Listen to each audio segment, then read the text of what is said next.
دین اسلام کی جتنی بھی تعلیمات ہیں فطرت انسانی کے عین مطابق ہے۔ اللہ تعالیٰ نے جس طرح کا انسان کو بنایا ہے اور جن چیزوں کی اسے ضرورت ہے انہی چیزوں کی تعلیمات کا نام دین اسلام ہے۔ جب ہم دین سے ہٹ کر کوئی کام کرتے ہیں تو اس کا معنی یہ ہوتا ہے کہ ہماری جو ذاتی اپنی فطرت ہے، جو ہمارے جبلی تقاضے ہیں، فطری تقاضے ہیں، ہم ان تقاضوں کی مخالفت کرتے ہیں۔ دین بالکل انسان کی فطرت کے مطابق اسے احکامات دیتا ہے۔ ہماری دینی تعلیمات کا جو بنیادی نقطہ ہے کتاب و سنت میں وہ یہ ہے کہ ہم امت وسط ہیں، ہم درمیانی امت ہیں، افراط و تفریط سے پاک، شدت سے، غلو سے، تنگ نظری سے، ان چیزوں سے پاک، درمیانی اور معتدل امت وسط۔ افراط و تفریط سے پاک ہونا یہ اس امت کی خوبصورتی ہے، نہ اس طرف زیادہ جھکا جائے نہ اس طرف زیادہ جھکا جائے، بلکہ دین کا حسن یہ ہے کہ انسان معتدل زندگی گزارے۔ قرآن مجید میں اللہ کریم نے فرمایا وَلَا تَعْتَدُوا، حد سے نہ بڑھو، ان اللہ لا يحب المعتدین، اللہ حد سے بڑھنے والوں کو پسند نہیں کرتا، محبوب نہیں رکھتا۔ اللہ تبارک و تعالی ان لوگوں کو پسند نہیں فرماتا جو اعتدال کا راستہ چھوڑ جاتے۔ بعض لوگوں کی یہ طبیعت ہوتی ہے کہ وہ اپنی مزاج کے لحاظ سے ہی کبھی اس پلڑے میں جھک جاتے ہیں، کبھی اس پلڑے میں جھک جاتے ہیں۔ کسی سے دوستی ہوئی تو پھر اس قدر زیادہ ہوئی کہ غلو کا شکار ہو گئے، جان بھی حاضر، مال بھی حاضر، سارا کچھ ہی تو ہے، گھر کی باتیں بھی بتا لی، باہر کی بھی بتا لی، کاروبار کی بھی بتا لی، سب اسی کے نام کر دیا۔ لیکن جب اس شخص کے ساتھ اختلاف ہوا تو پھر دوست تو دور کی بات، اسے انسان ماننے سے بھی معاذ اللہ انکاری ہو گئے۔ تو یہ شدت ہے، یہ تناؤ ہے مزاج کا، اس سے انسان کا اخلاقی حسن ضائع ہوتا ہے، اس سے جو انسان کی انسانی خوبصورتی ہے وہ چلی جاتی ہے۔ وہ کسی نے کہا تھا کہ تعلقات جب حد سے گزر جائیں تو غم ملتے، اس لیے ہم ہر شخص سے کم ملتے۔ ہم کوشش کرتے ہیں کہ معتدل رہیں، زیادہ آگے بڑھنا ہی نہ پڑے۔ نبی پاک صلی اللہ تعالی علیہ وآلہ وسلم نے ہمیں معتدل دین دیا ہے، اعتدال والا، درمیانہ، اور فرمایا بہترین رستہ درمیانہ رستہ ہے۔ اور نبی پاک علیہ الصلوۃ والسلام نے فرمایا جو درمیانی چال چلتا ہے وہ کبھی تنگ نہیں ہوتا، جو اعتدال کا رستہ اختیار کرتا ہے تکلیف میں نہیں آتا۔ معتدل چلنے والے لوگ جو ہوتے ہیں ان کا بیلنس ہمیشہ ٹھیک رہتا ہے، ان بیلنس نہیں ہوتے۔ تو معتدل زندگی گزاریں، اعتدال پسند بنیں، چیزوں میں شدت نہ لائیں۔ نبی پاک علیہ الصلوۃ والسلام نے فرمایا دین میں بھی غلو نہ کرو، فرمایا تم سے پہلے لوگ غلو کی وجہ سے ہلاک ہو گئے۔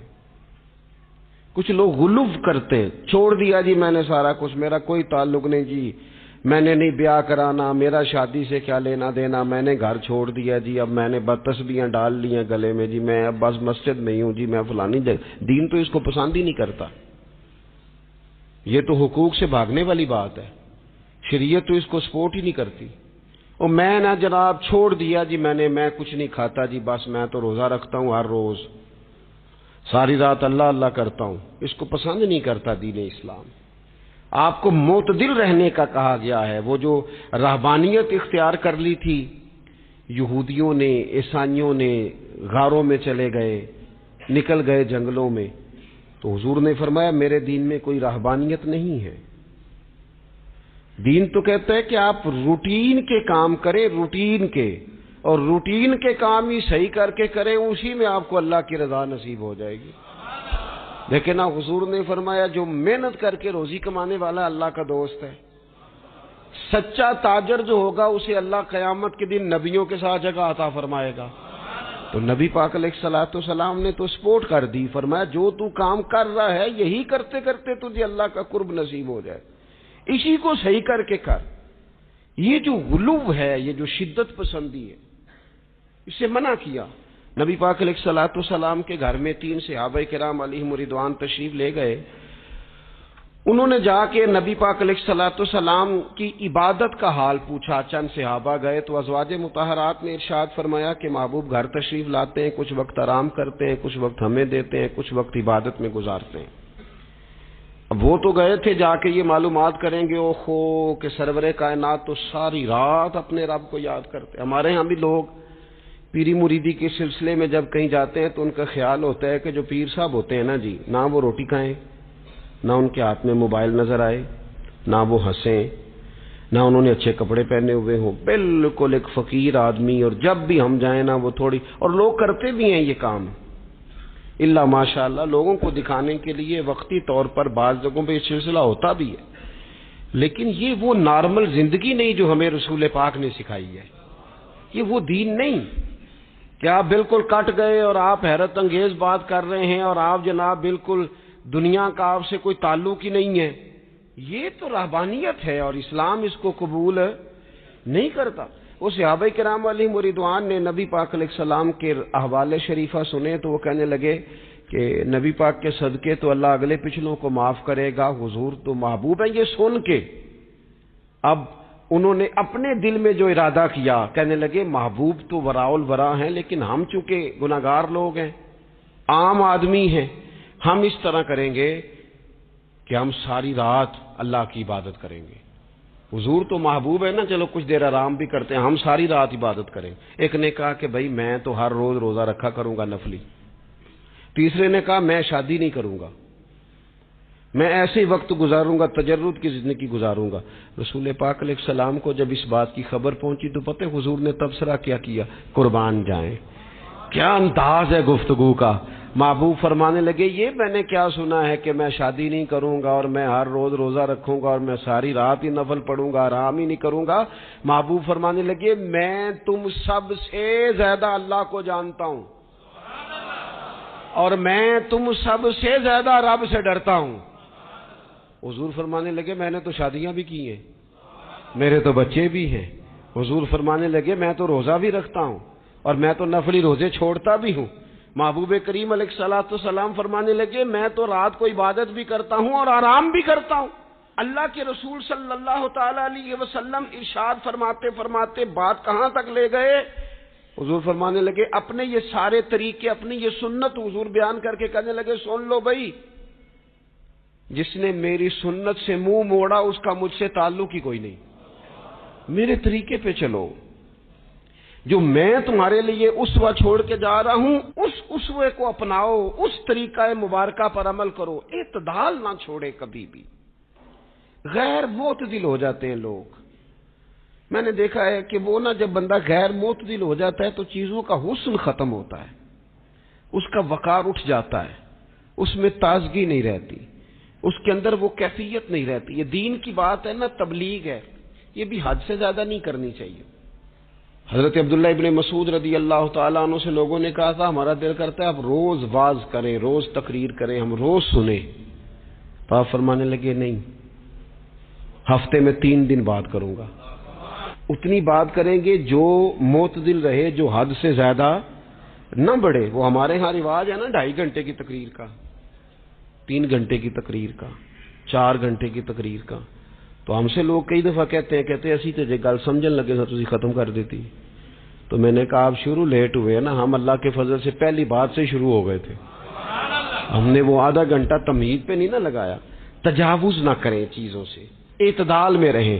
دیکھیے اسلام ہمیں یہ کہتا ہے کہ تم کھانا کھاؤ، کلو وشربو، کھاؤ بھی پیو بھی، تمام جائز چیزیں کھانے کی اجازت ہے، لیکن نبی پاک علیہ السلام نے فرمایا کمر سیدھی رکھنے کے لیے کھاؤ، اور جب تمہارا بڑا جی چاہے نا پیٹ بھر کے کھانے کو تو کریم فرمانے لگے پھر بھی 3 حصے کرو کھانے کے، ایک حصے میں ہوا ہو، ایک میں پانی ہو اور ایک میں خوراک ہو۔ پھر بھی پیٹ بھر کے نہ کھاؤ، بلکہ اللہ کے رسول صلی اللہ تعالی علیہ وسلم فرمانے لگے کسی نے اتنا برا برتن بھرا ہی نہیں جتنا کسی نے اپنے پیٹ کو بھرا ہے۔ سب سے برا برتن تم نے بھرا۔ زیادہ کھائیں گے خواہشات زیادہ پیدا ہوں گی، زیادہ کھائیں گے نیند زیادہ آئے گی، زیادہ کھائیں گے غفلت زیادہ طاری ہوگی۔ لیکن کچھ لوگوں کا مقصد زندگی کھانا ہے، صبح کی پلاننگ الگ ہے، دوپہر کی الگ ہے، شام کی الگ ہے۔ آپ حیران رہیں گے کہ آپ اس ملک میں رہتے ہیں جس میں سب سے بہترین بزنس ہوٹل چلانے کا بزنس ہے، کھانے پینے کا کام کرو، یہ بھی بنا لو یہ بھی بنا لو، اچھا بھلا کھا پی کے اس کے بعد فاسٹ فوڈ کا آرڈر دے دیا جاتا ہے، اور کھانے کے بعد کتنی ساری چیزیں۔ اب تو یہ میں کچھ عرصے سے دیکھ رہا ہوں، اچھا بھلا کھانا کھاتے ہیں، اس کے بعد چائے کے ساتھ بسکٹ آ جاتے ہیں۔ میرا ایک غریب گھر سے تعلق ہے، ہم تو اس وقت چائے کے ساتھ بسکٹ کھاتے تھے، رس کھاتے تھے جب روٹی کوئی نہیں ہوتی تھی، یا روٹی کھانے کا پروگرام نہیں ہوتا تھا، کوئی پرہیز چلتی تھی۔ لیکن اب وہ لوازمات چائے کے ساتھ، اب تو لوگ چائے کا، اب جی آپ کا کھانا نہیں پکانا چائے پکانی ہے تو چلو ٹھیک ہے چائے پک گئی، اب وہ چائے پک رہی ہے، اس کے ساتھ جناب بھنا ہوا گوشت پڑا ہے، اس کے ساتھ پیزا آ گیا ہے، اس کے ساتھ فلانی چیز آ گئی، یہ کیا ہے جی؟ اچھا پھر وہ خواہش بھی ہوتی ہے بعض میزبانوں کی کہ اب یہ تعریف بھی کریں، وہ سارا کچھ رکھ کے تو ساتھ یہ بھی کہہ رہے ہوتے ہیں تو چونکہ روٹی ڈاک چھڑی سی، لہذا پھر ہم نے نا یہ سارا کچھ کیا ہے۔ یعنی وہ کہہ رہے ہوتے ہیں کہ مہمان اب یہ کہے کہ او ہو آپ نے تو بڑا تکلف کر دیا ہے، اس کی کیا ضرورت تھی۔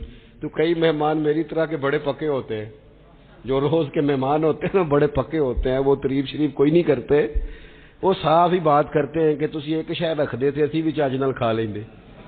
اب تو یہ چکھنے چکھانے کا ہی ماحول ہے، کوئی ایک رکھتے یا ہماری مرضی کی رکھتے یا پوچھ لیتے کہ اس ٹائم روٹی کھانی ہے تو چلو ہم کھاتے۔ یہ لوازمات ہیں، یہ تکلفات ہیں، اس میں گھر والے بھی تکلیف میں، پیسہ بھی بعضوں کا ضائع۔ آپ کھانے کے لیے زندہ نہ رہیں، زندہ رہنے کے لیے کھانا کھائیں، اپنی طبیعت میں بوجھ نہ بنائیں کسی قسم کا۔ نبی پاک صلی اللہ تعالی علیہ وسلم نے مومن کی شان پتہ کیا بیان کی؟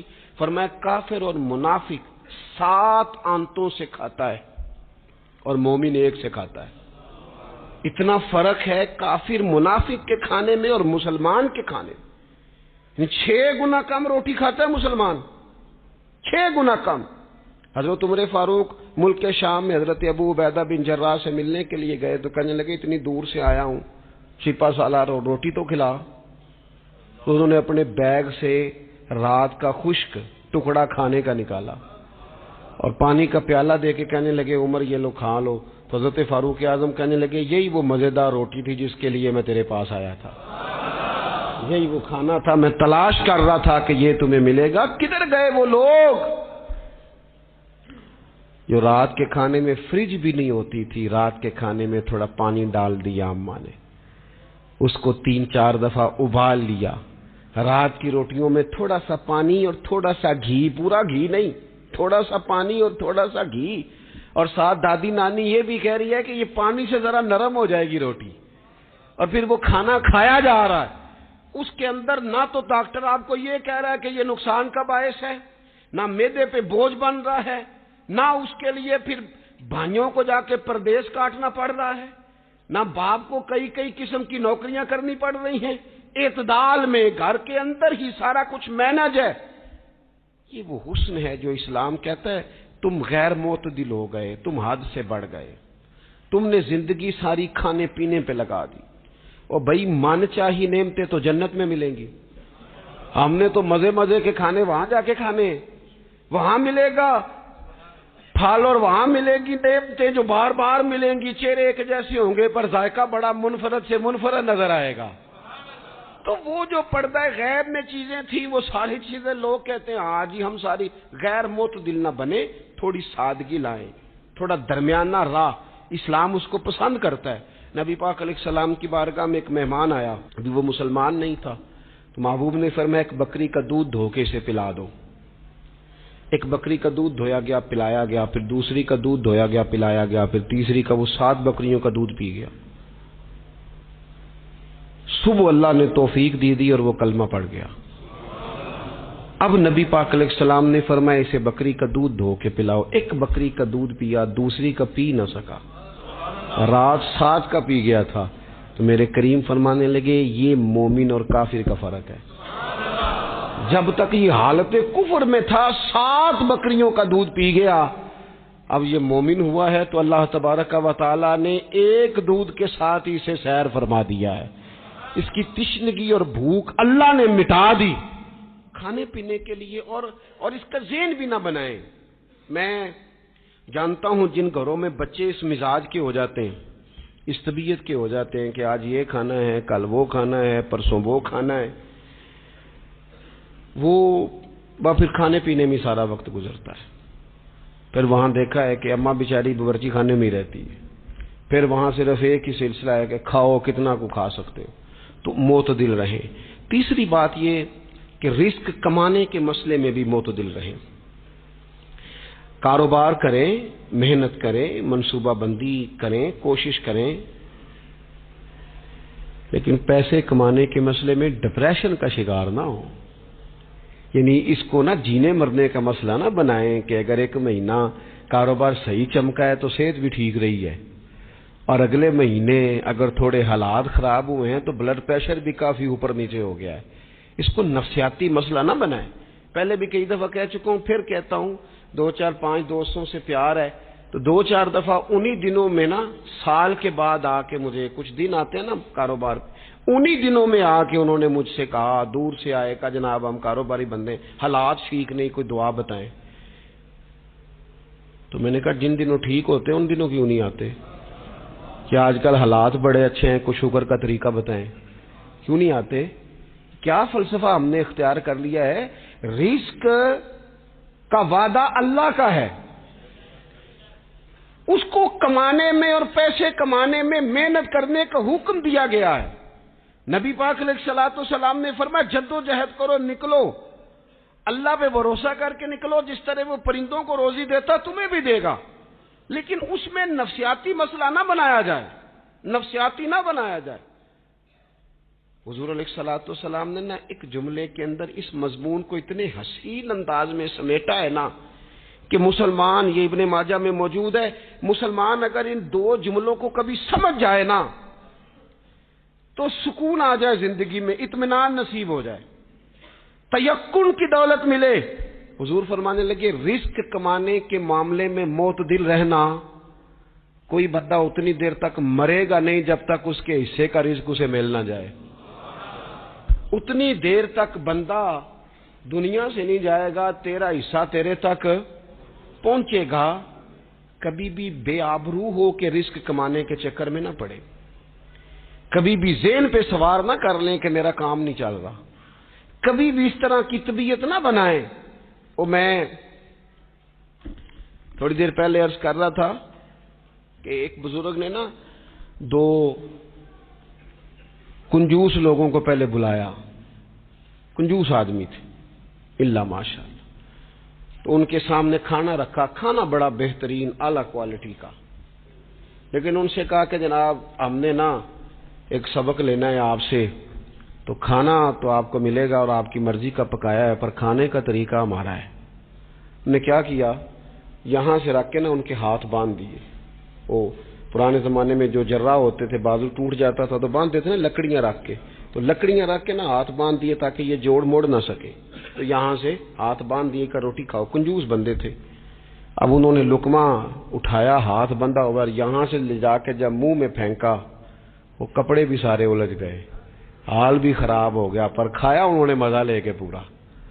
وہ بڑی بری حالت ہو گئی. وہ کنجوس تھے دونوں کو دسترخوان پہ روٹی کھائی جا رہی. اب ان دونوں کو سمجھانے کے لیے کہا کہ اب ہم تمہیں 2 اور لوگوں سے بھی ملواتے ہیں. اب 2 وہ بندے بلائے جو دل کے سخی تھے, جو رزق کے معاملے میں اس کا زیادہ حریص نہیں تھے. ان کی بھوک جو تھی وہ کہیں دور تک دکھائی نہیں دے رہی تھی.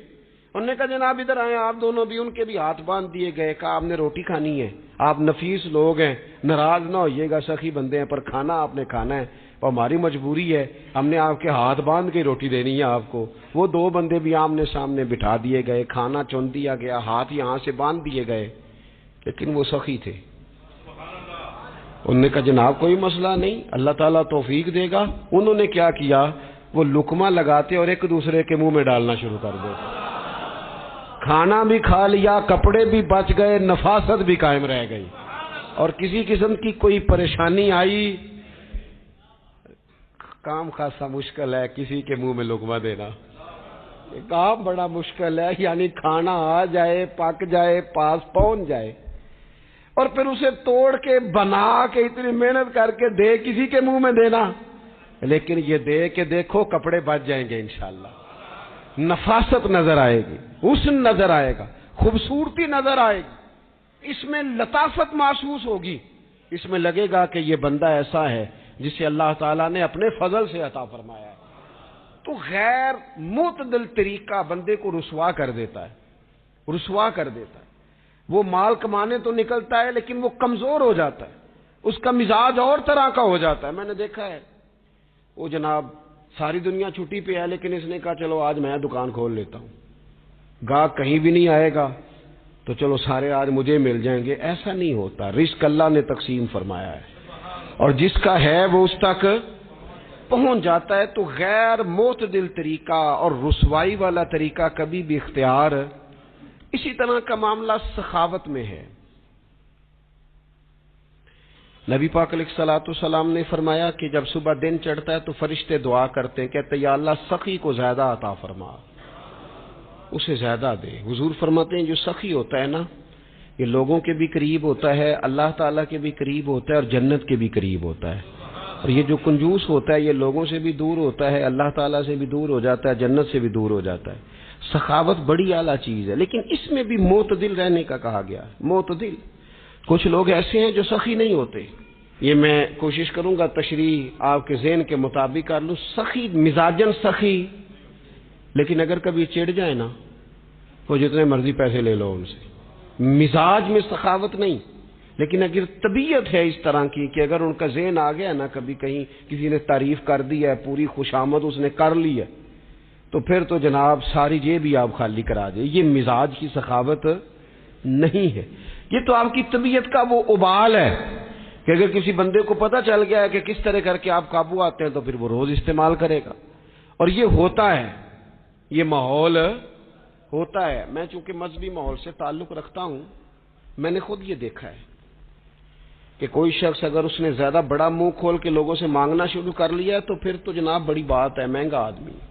اور اگر کوئی اپنی وفاداری قائم رکھتا ہے، خوشامد نہیں کر سکتا، اس کی طبیعت نہیں ہے کہ وہ 20-50 لوگوں کی خوشامد کرے، 10 کو حاجی صاحب کہے، 20 کو عاشق رسول کہے، اور 30-35 کو کہے جناب بڑی بات ہے، ہم نے تو بڑا دیکھا ہے، آپ تو بڑے بہترین لوگ ہیں۔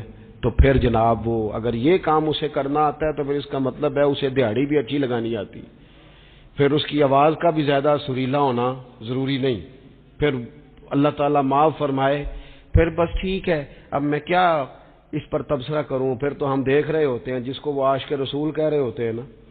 اور ایسی خطرناک، میرے سامنے ایک نعت خیق صاحب سے کہنے لگا، نعت حضور کی پڑھی جا رہی ہے۔ کبھی شعراء ایک کام کرتے تھے، وہ کہتے تھے شعر تیری نظر ہے، وہ غزل کا شعر ہے یا کوئی ایسا شعر ہے، لیکن ایک شعر ہے نعت کا، اس میں تو حضور کی تعریف ہے۔ نبی پاک کی تعریف کا شعر کسی بندے کی نظر کیسے ہو سکتا ہے جب اس میں ذکر ہی رسول پاک کا ہے؟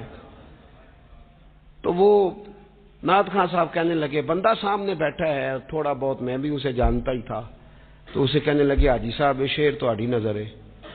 میں نے آخیا تو مہربانی کر یہ نظر کوئی اور شے کر لیا، یہ تو نعت ہے حضور کی، یہ نبی پاک کے لیے ہی رہنے دے، اس کی نظر تو نے کر دی ہے۔ تو نالے میں کیا حاجی جنی دیر تک پیچھے بیٹھا سی اونی دیر تو نظر کیتی نہیں، ان دتیاں لے کے سامنے آئے تو نظر نیاز شروع کر لی۔ نہ کریں یہ کام، اس سے کوفت پہ، اور آپ یقین کریں میں ذمہ داری سے کہتا ہوں، یہ کام کرنے والا بھی تنگ ہوتا ہے، اور جس کے لیے کر رہا ہوتا ہے پتہ اسے بھی سارا ہی ہوتا ہے کہ چکر کیا چل رہا ہے، سب پتہ ہوتا ہے۔ تو اس تکلف میں جب انسان کام کرتا ہے تو کہاں تک بات جاتی۔ سخاوت کرے لیکن چڑھ کر کوئی کام نہ کرے۔ نبی پاک علیہ الصلوۃ والسلام نے فرمایا، حضور فرمانے لگے اس طرح خیرات نہ کرنا کہ تمہارے اپنے بچے بعد میں لوگوں کے سامنے ہاتھ پھیلاتے پھرے۔ حضرت سعد بن ابی وقاص رضی اللہ تعالیٰ عنہ نے عرض کیا تھا، یا رسول اللہ صلی اللہ تعالی علیہ وسلم میں سارا مال اللہ کی راہ میں خیرات کرنا چاہتا ہوں، میری ایک ہی بیٹی ہے، میں چاہتا ہوں سارا اللہ کے راستے میں دے دوں۔ تو حضور فرمانے لگے نہیں بھائی تو چوتھا حصہ دے، 3 حصے اپنی بچی کے لیے، بیویوں کے لیے، باقیوں کے لیے رکھ لے، لیکن تو یہ کام نہ کر۔ تو میرے عزیز زندگی میں خرچ کرنے میں بھی اعتدال کا مظاہرہ کریں۔ مجھے پتہ ہے اچھی طرح کہ ہمارے ہاں ایک مزاج بن جاتا ہے، طبیعت بن جاتی ہے، اگر کسی شخص کو آپ تھوڑی سی مدد کرتے ہیں تو وہ سمجھتا ہے کہ اگر اس نے مجھے 20,000 دیا ہے تو یقیناً اس کے گھر میں 50 لاکھ پڑا ہے، وہ پھر اگلے ہفتے دوبارہ آتا ہے، ایک نئی مجبوری کا بھی اظہار کرتا ہے۔ یہ ساری چیزیں ہوتی ہیں، ان چیزوں کے بیچ ہی آپ کو نیکی کرنی ہے، لیکن افراط و تفریط سے بچنا ہے۔ اسی طرح کا معاملہ اپنی زندگی کے دیگر معاملات میں کریں۔ نبی پاک علیہ الصلوۃ والسلام نے سادگی کو پسند کیا ہے، حضور سادگی کو پسند کرتے، کھانے کے معاملے میں بھی اور کپڑوں کے معاملے میں بھی، لیکن اچھا لباس پہننے کی اجازت دیتے۔ حضور علیہ الصلوۃ والسلام نے ایک موقع پر ارشاد فرمایا کہ اگر کسی بندے کے پاس گنجائش ہے تو اسے اجازت ہے کہ 2 جوڑے کپڑوں کے کام کاج کے لیے رکھ لے، 2 جوڑے جمعے کے لیے رکھ لے۔ اور نبی پاک صلی اللہ تعالی علیہ وسلم نے ایک شخص کو دیکھا جو مالدار تھا، لیکن اس کے کپڑے پھٹے پرانے تھے، لباس پرا گندا تھا، بال بکھرے ہوئے تھے۔ تو اللہ کے محبوب علیہ السلام نے فرمایا تیرے اوپر اللہ کا فضل ہے، اور رب جب فضل کرے تو پھر اللہ فضل دیکھنا پسند بھی فرماتا ہے۔ فرمایا تو اچھا لباس پہن، حرج کوئی نہیں، لیکن اپنا رسول پاک علیہ السلام کا طریقہ مبارکہ یہی تھا کہ سیدہ عائشہ صدیقہ فرماتی ہیں کہ یہ وہ لنگی مبارک ہے اور یہ وہ پیوند والا کرتا مبارک ہے، اسی میں محبوب نے اپنی جان اپنے رب کریم کی بارگاہ میں پیش کر دی۔ اور فرماتی ہیں کتنے کتنے دن گزرے کہ رسول پاک علیہ الصلوۃ والسلام نے کھانا تناول نہیں فرمایا، کتنے کتنے دن گزرے۔ میں اس ساری بات کو اگر سمیٹوں نا تو میں یہ نوجوان اگر میری بات پر غور کریں تو اسلام کہتا ہے حضور خود کنگھی بھی فرماتے تھے، تیل بھی لگاتے تھے، امامہ بھی باندھتے تھے، سرما بھی پہنتے تھے، سادہ لباس پہنتے تھے لیکن صاف ستھرا۔ اسلام آرائش کی اجازت دیتا ہے، زینت کی اجازت دیتا ہے۔ آپ کنگا کریں، تیل لگائیں، خوشبو لگائیں، سرما لگائیں، صاف لباس پہنے، کپڑے دھلے ہوئے پہنے۔ حضور نے حکمن کہا، تاکیدن کہا کہ جمعے والے دن نہا کے مسجد میں آیا کرو۔ اسلام آرائش کی اجازت دیتا ہے، بس نمائش سے منع کرتا ہے۔ دکھاوا نہ کرو، نمائش نہ کرو۔ یہ نہ کہو کہ میں نے اتنے لاکھ کا پہننا ہے، ذرا لاگ پتہ جائے لوگوں کو۔ یہ نہ مزاج بناؤ کہ اوہو یہ تو میں نے جناب پچھلے ہفتے بھی پہنا تھا، یہ تو میں نے منگنی والے دن بھی پہنا تھا، نکاح والے، یہ نمائش ہے۔ نمائش سے اسلام منع کرتا ہے۔ اللہ کے پیارے رسول صلی اللہ تعالی علیہ وسلم نے فرمایا جس نے دنیا میں شہرت کا لباس پہنا، اس طرح کا لباس پہننا چاہا، اس طرح کے کپڑے زیب تن کرنا چاہے جس سے محسوس ہو کہ میں ایک بڑا آدمی ہوں، میں مالدار آدمی، جس نے دنیا کے اندر شہرت کا لباس پہنا، اللہ قیامت کے دن اسے ذلت کا لباس پہنائے گا۔ یہ معتدل کیوں نہیں رہا؟ اس نے کیوں حد سے تجاوز کیا؟ اس کو اس طرح نہیں کرنا چاہیے تھا۔ رسول رحمت صلی اللہ تعالی علیہ وآلہ وسلم نے ہمیں جس چیز کی اجازت دی ہے وہ کام ہم کر سکتے ہیں، اور جس سے نبی پاک علیہ الصلوۃ والسلام نے ہمیں روکا ہے اس کام سے ہم نے بچنا ہے۔ ایک اور بات بھی خاص اور بالخصوص نوجوانوں سے کرنی ہے، وہ خاص جس طرح کھانے پینے میں معتدل رہیں، کمائی کرنے میں معتدل رہیں، خرچ کرنے میں اعتدال کا مظاہرہ کریں، لباس میں اعتدال کا مظاہرہ کریں، اسی طرح نا یہ آرام کرنے میں بھی ذرا معتدل رہیں۔ بہت زیادہ آرام کرنے لگ گئی ہے نئی نسل۔ آپ ضرورت سے زیادہ بھی سو لیں تو تھکاوٹ بڑھ جاتی ہے۔ اگر انسان اتنا ہی آرام کرے نا جتنا اس کی طبیعت کے لیے ضروری ہے تو اس میں طبیعت فریش رہے گی۔ لیکن اگر آپ کہیں، وہ ایک دوست ہیں ہمارے، تو ان کو جب تک کوئی اٹھائے نہ تو اٹھتے نہیں، تو گھر والوں نے ایک دن ارادہ کیا کہ آج صبح نہیں اٹھانا، دیکھتے ہیں کتنے بجے اٹھتا ہے، ماشاءاللہ شادی شدہ ہیں، بچے ہیں، تو کہنے لگے جی پھر اللہ کے فضل سے میں 2 بجے خود ہی اٹھ گیا تھا۔ رات ایک شخص سویا ہے اور اگلے دن 2 بجے سویا، تو اب انہوں نے تو یہ بات محبت میں کی، تو پھر میں نے ان سے یہ پوچھا، میں نے کہا یہ بتائیں کہ آپ چلیں رات آپ سو گئے، سمجھ لیں آپ سو گئے 2 بجے رات کو، 12 گھنٹے کے بعد اگر آپ اٹھے طبیعت کیسی تھی؟ کہنے لگی فریش نہیں تھی۔ میں نے کہا فریش تبھی ہوتی ہے اگر آپ فجر میں اٹھ کے وضو کر کے نماز پڑھتے، فریش یہ تبھی ہوتی ہے اگر آپ سحری آپ اپنی روٹین کے مطابق اٹھتے اور اپنی ڈیوٹی پہ جاتے، واپس آتے اور تھک کے سوتے۔ بہت زیادہ آرام پسندی، اور جب سے یہ ساتھ موبائل اٹیچ ہوا ہے، ایک کونا مل جائے، ایک تکیہ مل جائے اور موبائل کی بیٹری موجود ہو اور سروسز اس کی ساری ٹھیک ہو، پھر ہمیں آواز کوئی نہ دے۔ اس سے کیا ہوتا ہے؟ وجود بالکل سست ہو جاتا ہے۔ آپ کو اللہ تعالیٰ نے جو قدرتی صلاحیتیں دی ہیں، آپ جو کچھ کر سکتے ہیں اپنے گھر کے لیے، وطن کے لیے، ماں باپ، وہ آپ نہیں کر پائیں گے۔ زنگ آلود ہو جائے گا وجود، ہر وقت کی تھکاوٹ، ہر وقت کا مزاج کے اندر سستی کا آ جانا، اعتدال سے نہ نکلیں۔ نیند 7-8 گھنٹے بہت کافی ہے، اور وہ بھی میں آپ کو ایک ذاتی بات بتاتا ہوں، اگر اللہ چاہے نا بندے کی نیند پوری ہو تو کئی دفعہ صرف 20 منٹ آنکھ لگ جائے تو بندہ فریش ہو جاتا ہے، اور اگر منظور نہ ہو مالک کریم کو تو پھر ٹھیک ہے، لوگ لیٹے ہوئے۔ اللہ کے پیارے رسول صلی اللہ تعالی علیہ وسلم نا بہت زیادہ آرام طلبی کو پسند نہیں کرتے، مسلسل جد و جہد۔ گھر آئے، کچھ دیر آرام کیا، نماز شروع کر لی، حضور تہجد میں اٹھ گئے، پھر حضور فجر میں اٹھ گئے، دوپہر میں تھوڑا سا آرام فرماتے تاکہ رات کو بیدار رہنا آسان ہو، لیکن بہت آرام پسندی۔ ہمارے حضرت صاحب فرمایا کرتے تھے زمین کے اوپر کام، نیچے جا کے آرام۔ وہ کسی نے کہا تھا جاگنا ہے جاگ لے افلاک کے سائے تلے، پھر تو حشر تک سوتا رہے گا خاک کے سائے تلے۔ سونا ہی ہے نا، مرنے سے لے کر قیامت تک سونا ہے نا، تو اب تو جاگنے کا وقت ہے۔ نبی پاک صلی اللہ تعالی علیہ وسلم نے حضرت معاذ ابن جبل رضی اللہ تعالیٰ عنہ کو یمن کا گورنر بنا کے بھیجا تو نصیحت فرمائی تھی۔ حضور علیہ الصلوۃ والسلام نے فرمایا تھا تمہیں گورنر بنا کے بھیج رہا ہوں، عیش کوشی سے بچنا۔ حضور فرمانے لگے اللہ کے بندے آرام طلب نہیں ہوتے، رب کے بندے تو محنت کرنے والے ہوتے ہیں، جد و جہد۔ وہاں جا کے عیش کوشی سے بچنا، یہ مسند امام احمد بن حنبل میں موجود ہے۔ یہ جو آرام ہے نا، ہمیں بلائے کوئی نہ، آواز کوئی نہ دے، مرضی سے اب تو چھٹی ہے جی، اب تو میں نے سویرے اٹھنا ہی نہیں۔ او بھائی ڈھیر سارے کام ہیں جو چھٹی والے دن کرنے کے، ڈھیر ساری ذمہ داریاں ہیں جو چھٹی والے دن پوری کرنے کی۔ اپنی زندگی سے، اپنے وجود سے کچھ نفع لے، ایسا نہ ہو کہ یہ بیکار ہو جائے۔ لیکن اگر زندگی صرف اور صرف کھانے پینے میں، لباس پہننے میں اور باتیں کرنے میں لگ جائے تو پھر تو آپ بیکار ہو جائیں گے۔